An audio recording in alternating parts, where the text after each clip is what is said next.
नमस्कार, मैं हूं रविंद्र जैन और आप देखना शुरू कर चुके हैं सबकी खबर। आज मैं कुंडलपुर में हूं और कुंडलपुर में मुझे जैन धर्म के नहीं बल्कि तमाम सारे दर्शन, जितने भी दर्शन हमारे पास हैं, उनके प्रकांड विद्वान विनोद जी मिले हैं। मैं विनोद जी से इसलिए बात करना चाहता हूं क्योंकि विनोद जी ने आचार्य विद्यासागर जी महाराज की धारा को बदलने की बहुत बड़ी भूमिका निभाई है।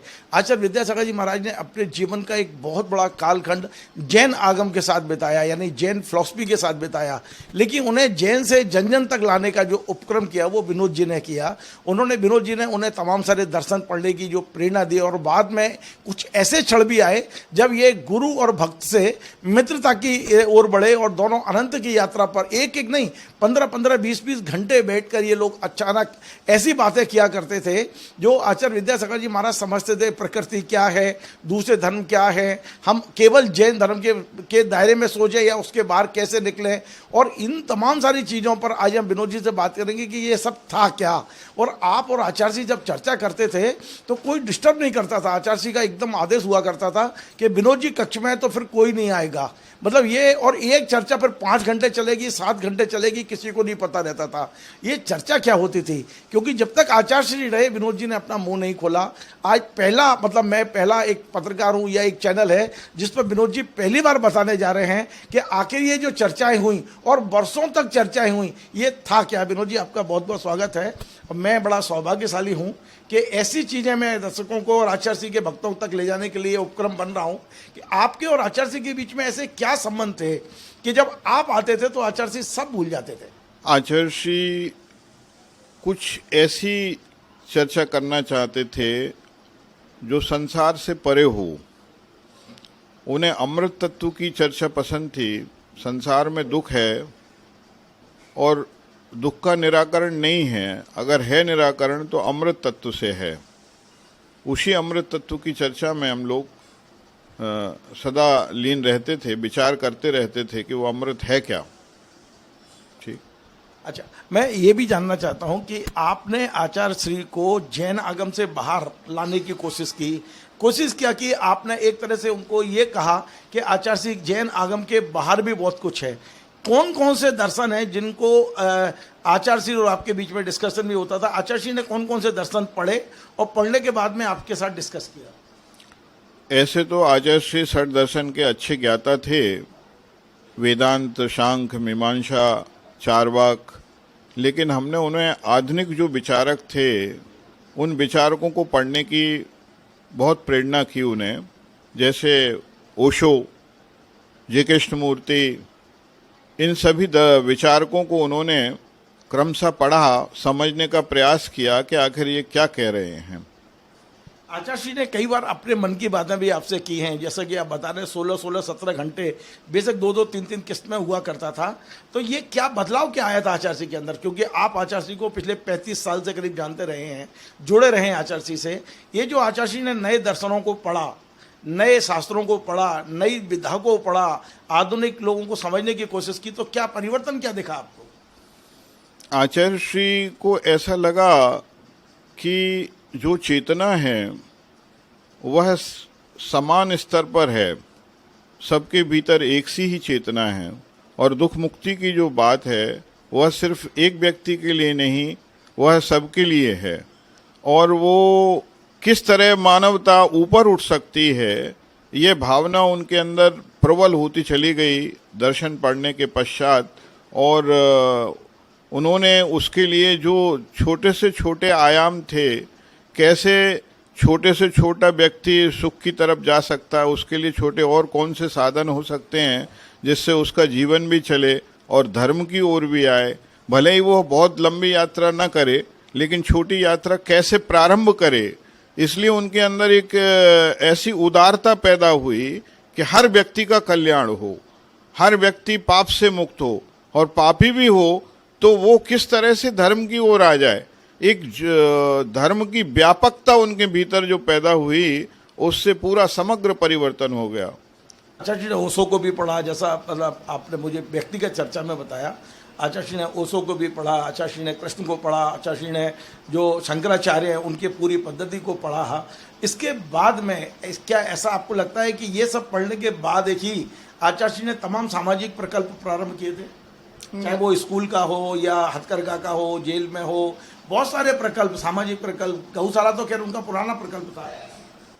वो पढ़ते थे सभी, और असल में वो निष्कर्ष की ओर आते थे कि कैसे सत्य की तरफ हम जा सकें और मानवता का हित कैसे हो, मानव किस तरह छोटे आयामों के माध्यम से शिक्षित भी हो और अपना जीवन पवित्र कर सके। ये भावना उनके अंदर प्रबल बढ़ती चली जा रही थी उसी दर्शन इत्यादि के माध्यम से। और ये सब किसी को ज्ञात नहीं था। वो दर्शन पढ़ते थे और वो पुस्तकें पढ़ने के बाद अपने आप अलग कर देते थे, और वो उसके धीरे धीरे प्रक्रिया चलती रहती थी। विचार हम लोगों के बीच बीच में विचार होते रहते थे किसी विषय को लेकर के। जैसे अभी पिछली बार ये चर्चा हुई थी कि शांति कौन चाहता है। यदि मन शांति चाहता है तो मन तो सदाकाल चंचल है, तो फिर शांति की बात हो कैसे सकती है। मुक्ति की बात आप कह रहे हैं, सभी दर्शन कह रहे हैं, तो मुक्ति क्या चीज़ है? जब मन हमेशा गतिमान बना रहता है, वो कभी ठहरता ही नहीं, जो ठहरता नहीं, फिर मुक्ति की बात जो कही गई है, क्या ये असत्य तो नहीं है, सिर्फ कल्पना तो नहीं है? इसी विषय पे बहुत गहन चर्चा हमारी और आचार्य श्री की चलती रही, और कोई आग्रह नहीं था विचारों का। वो विचार अपने प्रस्तुत करते थे, हम अपने। उनका हमेशा एक ही बात कहना था कि केंद्र को ध्यान रखना, केंद्र को मत छोड़ना। केंद्र आचार्य श्री का हमेशा जैन दर्शन ही रहता था, और हम हमेशा नास्तिक होकर, कभी अन्य दर्शनकार होकर उनसे चर्चा करते थे, और चर्चा में इतना रस आता था कि वह भी भूल जाते थे समय को, देश को और परिस्थिति को, और हम भी भूल जाते थे। और कोई आग्रह किसी प्रकार का नहीं था। अभी चर्चा समाप्त हुई, फिर उसके बाद फिर चर्चा चालू हुई, फिर बाद में भी वह चिंतन करके उस विषय को प्रस्तुत करते थे अपने तरीके से, और हम लोगों की चर्चा चलती रहती थी। विनोद जी, निश्चित तौर पे आचार्य विद्यासागर जी का ओहरा इतना बड़ा था, वो एक बहुत बड़े सर्वमान्य आचार्य थे, और आप एक ब्रह्मचारी, एक जैन विद्वान थे। आप दोनों के बीच में लोग बताते कि एक मित्रवत संबंध स्थापित हो जाते थे। जब आप चर्चा करते थे तो भूल जाते थे कि आप एक विद्वान हैं और वे एक आचार्य हैं। दोनों समान धरातल पर आकर फिर चर्चा शुरू करते थे, जिसे मैं ये कह सकता हूँ कि एक तरह से समान मित्रता के भाव से आप लोग चर्चा करते थे। दर्शन, अध्यात्म दर्शन यही कहता है कि अध्यात्म में मानसिक दूरियां नहीं होना चाहिए। एक बार इस विषय में चर्चा हुई, क्या गुरु की आवश्यकता है जीवन में? तो एक दर्शन, एक आधुनिक दर्शनकार का कहना था कि गुरु की जरूरत नहीं है, गुरु स्वयं ही आत्मा होती है। ये हमारे दर्शन में, जैन दर्शन में भी आता है। लेकिन गुरु का अर्थ ज़्यादा न करते हुए वो दर्शनकार का कहना था कि मित्रवत यदि दो लोग रहते हैं और अपने अंदर की बात प्रकट करते हैं, तो अंदर की यात्रा बहुत आसान और सरल हो सकती है। हम दोनों की चर्चा होती रही, और बार बार मैं आचार्य श्री से कहता रहा कि जब दो मित्र अपनी अंदर की बात पूरी शेयर कर लेते हैं, तो हम यात्रा बहुत सुगम और आसानी से अच्छी कर सकते हैं, ऐसा मुझे लगता है। तो ऐसे विचार हम लोगों को चलते रहते थे, कोई आग्रह नहीं रहता था। कभी वो मित्रवत व्यवहार करते थे, कभी कोई बात होती थी मन की तो चर्चा करते थे। ऐसे समाधि के विषय में लगभग उन्होंने 2-3 बार समाधि लेने की बात कही। तब मैंने उनसे कहा, महाराज जी अभी समाधि का समय नहीं है, इन पर विचार किया जा सकता है, आधुनिक तरीके से भी विचार किया जा सकता है। तो उन्हें कुछ लगा कि इसमें कुछ तथ्य है, ये जो बात कहता है इसमें तथ्य है। तो उन्होंने अपनी प्रक्रिया, चिंतन की प्रक्रिया को बदला, और उससे काफ़ी कुछ उनको बल मिलता था विचारों से कि भाई ये क्या है। एक बार हमने चर्चा की समाधि के विषय में कि अगर एक बूंद पानी भी हजम होता है, तब भी हमें समाधि की प्रक्रिया में नहीं आना चाहिए जल्दी से। क्योंकि अग्नि फिर से प्रदीप्त हो सकती है। अग्नि है, इसका अर्थ ये हुआ कि शरीर में अग्नि है और अग्नि प्रदीप्त हो सकती है और आगे विकसित हो सकती है। इसलिए फिर उसको किस तरह से हम अपने आप को संतुलित करते हुए, व्यवस्थित करते हुए अपने जीवन की धारा को परिवर्तित कर सकते हैं, ये विचार सतत आचार्य श्री भी करते थे। और आचार्य श्री अपने केंद्र को, जैन दर्शन को कभी इग्नोर नहीं करते थे। वो हमेशा, हम कितने भी उनके साथ में इधर उधर भटकती हुई बातें करते थे, वो सिर्फ इसलिए करते थे कि विषय सामने आए, कुछ नया विषय आए और गुरुजी के चिंतन आए। गुरुजी के चिंतन किसी प्रकार से अंदर से जो चिंतन होते थे वो आते थे, फिर नए नए रूप में प्रस्तुत होते थे। इसलिए मैं बार बार नास्तिक बन के उनसे चर्चा करता रहता था। जन सामान्य को ऐसे समझ में आता था कि जैसे ये कुछ जानते ना हो। ऐसे एक बार चर्चा हुई कि अनंत भगवान कोई ऊपर नहीं उठते, आकाश में विहार नहीं करते। तो आचार्य श्री ने उसके बहुत सारे तर्क जैन दर्शन के हिसाब से प्रस्तुत किए। ऐसा उनका जो केंद्र था वो जैन परंपरा को और प्रगाढ़ और व्यवस्थित रूप से प्रस्तुत करने का ही था, और वही उन्होंने किया।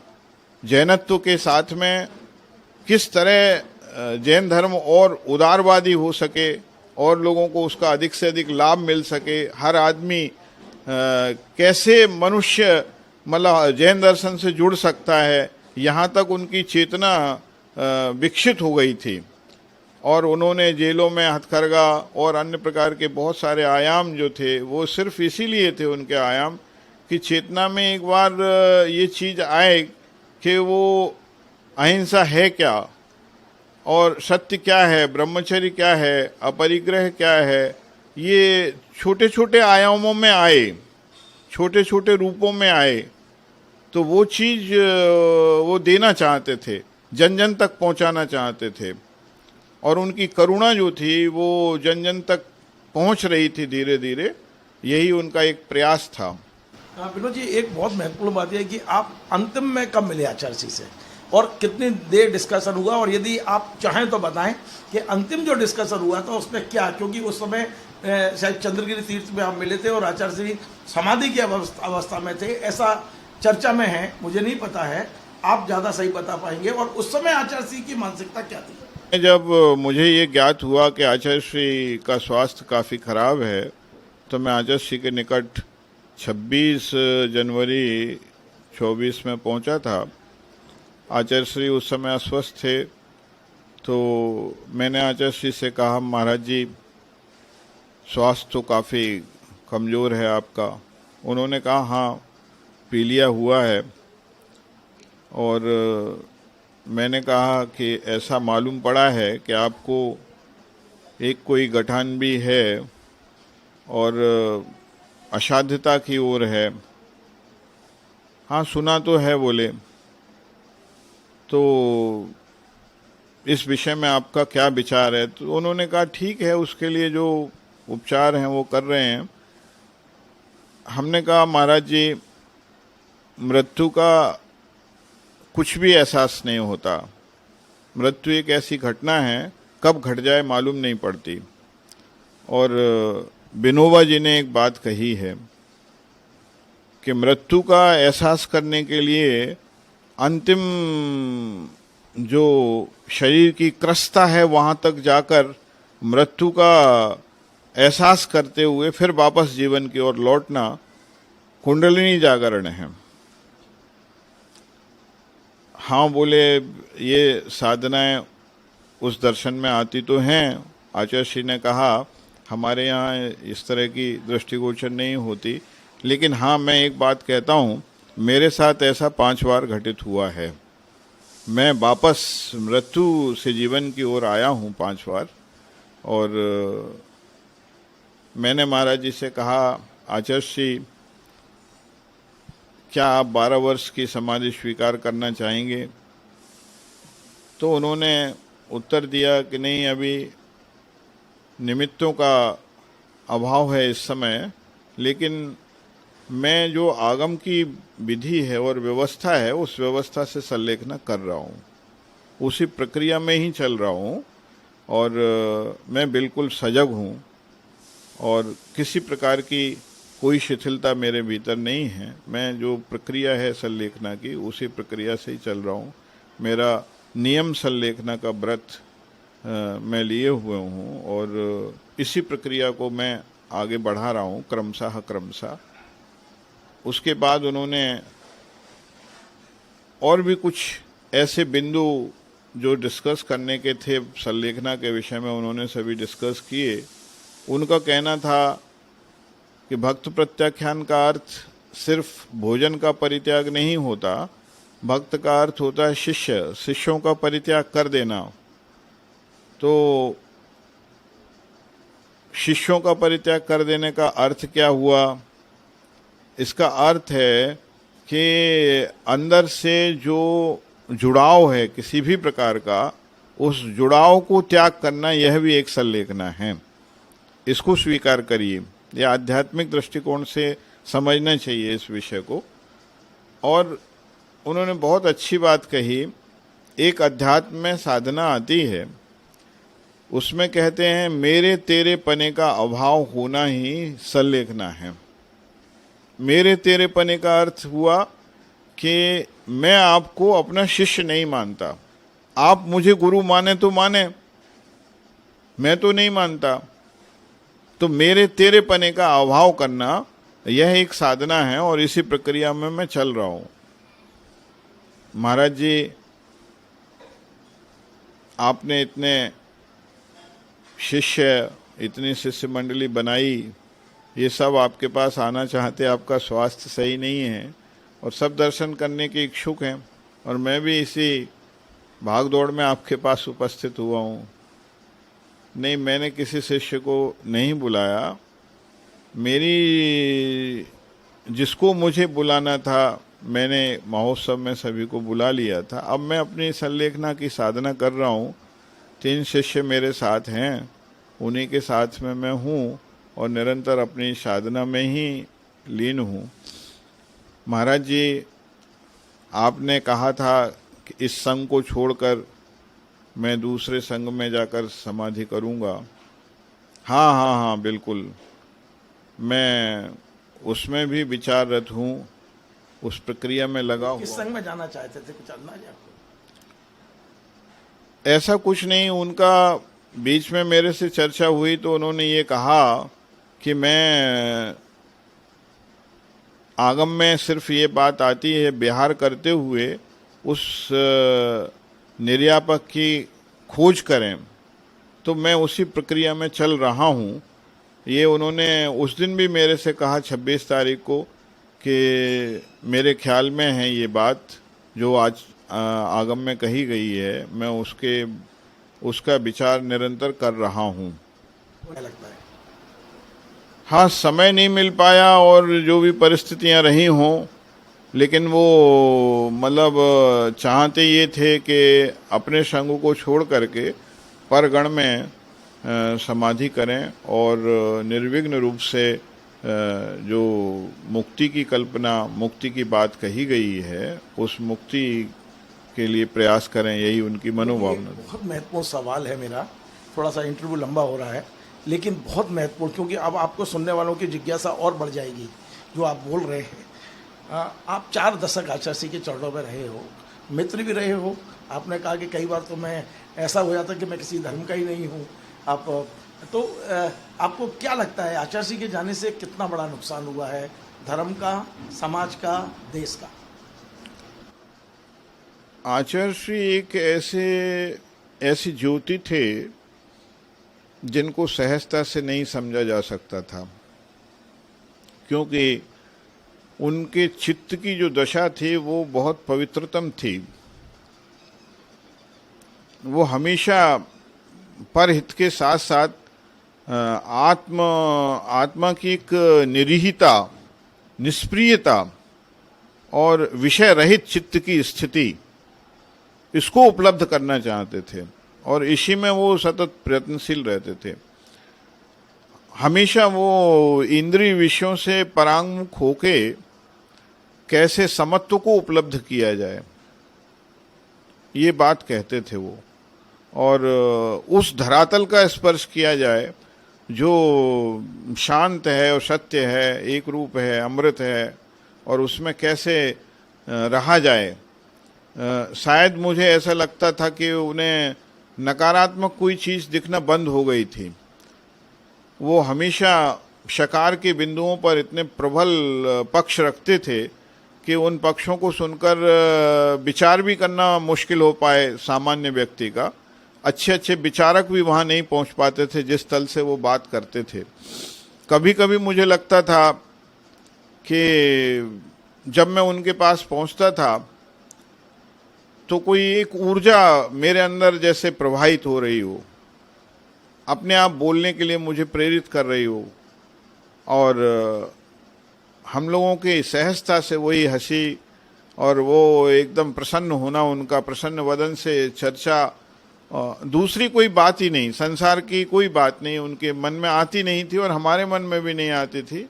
और वो चर्चा इतनी गहन और इतनी सूक्ष्म होती थी कि लोगों को समझ नहीं आता था ये चल क्या रहा है, क्या हो रहा है। तो ऐसा उनका जीवन जो है उससे मानवता को तो मतलब बहुत बड़ी क्षति हुई है, क्योंकि वो ज्योति ही अलग थी, वो अलग प्रकार की चेतना थी उनके भीतर और पवित्रतम चेतना थी वो। विनोद जी का कितना नुकसान है। मुझे तो ऐसा लगता है कि हम उनसे जो विचार करते थे वो अब कभी भी संभव नहीं हो पाएगा। इतनी व्यापकता विचारों की आना बहुत ही कठिन है। हर व्यक्ति इतना व्यापक नहीं हो सकता कि हर तल की बात सोच सके। वो कहते हैं कि भील का भी कल्याण हो और अधम से अधम अंजन चोर का भी कल्याण हो। तो वो चेतना उनके भीतर आ चुकी थी और वो सब लोगों के भीतर प्रकट नहीं हो सकती, और हर व्यक्ति किसी महापुरुष के भीतर ही ऐसी ज्योति प्रकट होती है। विनोद जी, मेरा आखिरी सवाल है। मैं समझता हूँ इतने भावुक हो गए, मैं भी भावुक हूँ। ऐसी चर्चा है, अब मेरे इस सवाल का जवाब आपको देना है तो देना, ना करेंगे वो भी मंजूर है मुझे। लेकिन पिछले 1.5-2 महीने से जब से आचार्य नहीं है, एक चर्चा हवा में मैं सुनता रहा हूँ समाज के बीच में कि उनने अंतिम में अपने मन की बातें सिर्फ आपसे की हैं। कुछ चीज़ें मौखिक की हैं, कुछ रिकॉर्डिंग से करवाई हैं आपको। यदि आप बताना चाहें, कहना चाहें तो ठीक है, नहीं तो कोई दिक्कत नहीं है। जितना आप समाज को, क्योंकि अंतिम में उनके जो विचार थे, जो बातें उन्होंने अपने संघ के शिष्यों को नहीं कही, जो मन की बातें किसी और से साझा नहीं की, वो विनोद जी से साझा की। संघ की व्यवस्था कैसी होगी आगे चल के, वे क्या चाहते हैं। शायद उन्होंने लास्ट में ये भी कहा है कि आप कैमरे में रिकॉर्ड कर लो ताकि आवश्यकता पड़ने पर आप उसके गवाह बने। उन्होंने ये कहा, मैं पूर्णतः निर्भर हूँ, मैं मुक्त हूँ, बिल्कुल मुझे किसी प्रकार का वो चिंता नहीं है। संघ की व्यवस्था मैंने कुंडलपुर से बनाना प्रारंभ कर दी थी, और ऐसे तो उन्होंने कई बार ये चर्चा की आचार्य पद को लेकर कि आचार्य पद मुझे जो है किसको देना, क्या देना, इस विषय में ऊहा-पोह हम लोगों का चलता रहा कई बार। लेकिन उन्होंने अंत में जो बात कही वो ये थी कि हमने जो कुंडलपुर में निर्यापकों की व्यवस्था बनाई है, यही व्यवस्था आगे व्यवस्थापक के रूप में संघ की व्यवस्था के लिए प्रमुखता से मान ली जाएगी, और प्रतिभा स्थली अपने आप में पूर्णतः स्वतंत्र है। आरिका संघ को मैंने छोटे छोटे उप संघों में बांट दिया है और ये व्यवस्था चलती रहेगी, इससे किसी प्रकार की कोई बाधा नहीं आती। और मैं बिल्कुल ही निश्चिंत हूँ और सब कुछ ठीक और व्यवस्थित है और जो मुझे आगम की प्रक्रिया से करना चाहिए मैं कर रहा हूँ। उन्होंने ये बात कही थी कि अध्यात्म की दृष्टि से 4 बिंदु ध्यान रखना चाहिए: अहंकार, ममकार, कर्तृत्व और भोक्तृत्व। इसमें ये चारों बिंदु जो साधक में स्पर्श नहीं होना चाहिए। अहंकार भी नहीं, ममकार भी नहीं, कर्तृत्व भी नहीं, भोक्तृत्व भी नहीं, एकमात्र उसके भीतर कर्तव्य की भावना आना चाहिए। तो मेरा है वो मैं पूरा कर रहा हूँ और जो करने योग्य था वह सब मैंने किया। कर्तव्य की भूमिका को मैंने निर्वाहन किया है और मैंने अपनी व्यवस्था जो है, संघ की व्यवस्था, जो वरिष्ठ और ज्येष्ठ साधु हैं उनको संकेत में कर दी है और आगे यही व्यवस्था, सर्वमान्य व्यवस्थाएं वो बनाएंगे अपने संघ के कि किस तरह से व्यवस्थाएं बनाना है। मैं पूर्णतः निर्भर हूँ। बहुत बहुत धन्यवाद। तो आज विनोद जी ने मन की बहुत सारी बातें की हैं। बीच में विनोद जी के साथ मैं भी भावुक हुआ। जब भी आचार्य जी को याद करते हैं तो निश्चित तौर पर ये भाव आ जाते हैं मन में। लेकिन ये जो इंटरव्यू है ये एक इतिहास है।